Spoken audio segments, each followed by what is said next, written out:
A história do Kung Fu chinês começa em 595, ou melhor, 495 anos antes de Cristo, na província de Hunan, ao norte da China, onde foi inaugurado um templo para a prática do budismo.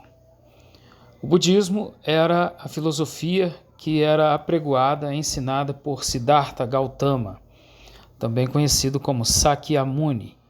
Ele era indiano e vivia e ensinava uma filosofia que buscava a iluminação.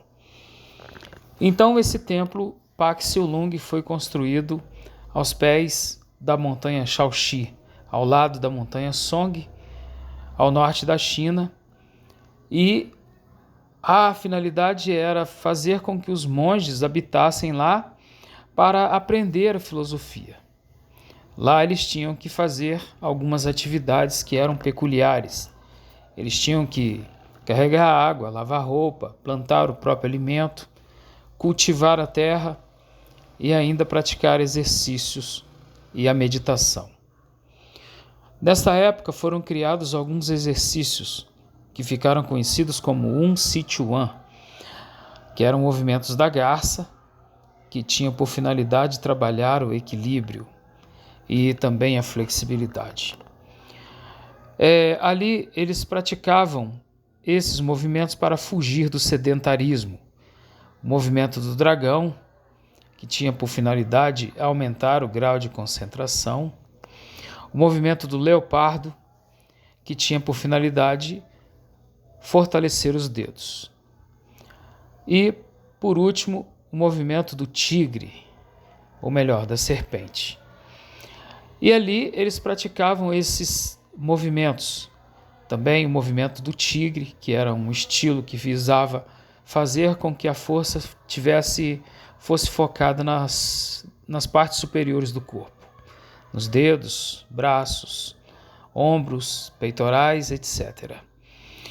E também eles tinham que fazer a prática da meditação, pois havia o conceito de fusão.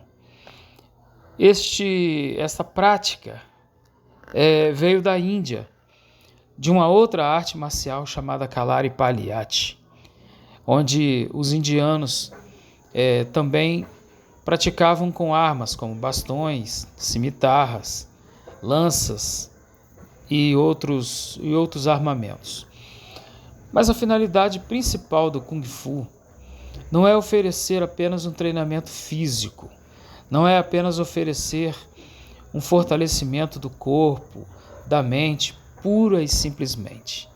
Existe uma filosofia de vida por trás disso.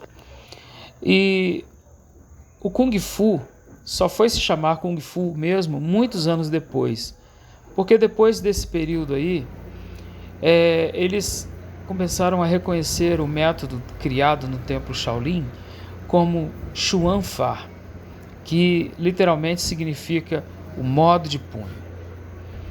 Então, os exercícios que eram praticados no templo Shaolin tinham a finalidade de fazer o que os chineses chamam de fusão.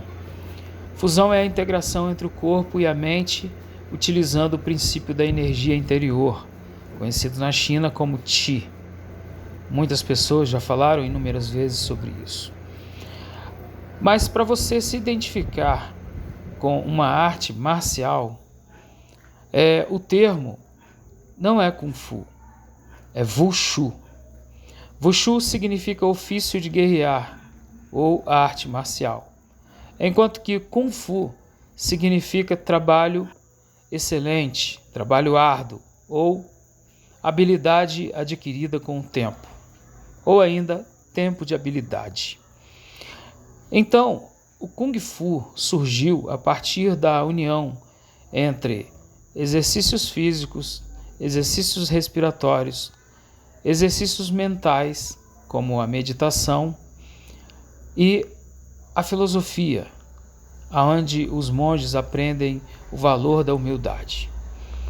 Bom dia, boa tarde, por favor, com licença, são coisas que são muito importantes para a filosofia chinesa.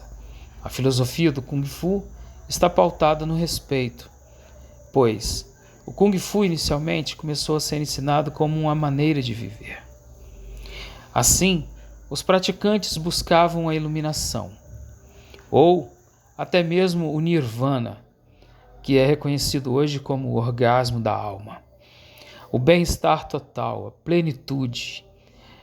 E essas práticas, elas têm por finalidade ainda fazer com que as pessoas levem essas técnicas e esses ensinamentos a outras pessoas. Não se trata de uma religião. O Kung Fu não promete salvação da alma, não promete perdoar pecado de ninguém, mas é uma prática onde as pessoas que querem fazer com que o Kung Fu faça parte de suas vidas colherão frutos mais tarde, pois a prática do Kung Fu promove saúde física e mental, o maior vigor físico, o maior controle, o controle das emoções, o controle mental, o controle respiratório, o controle dos movimentos. Assim surgiu e assim tem sido ensinado o Kung Fu chinês até os nossos dias.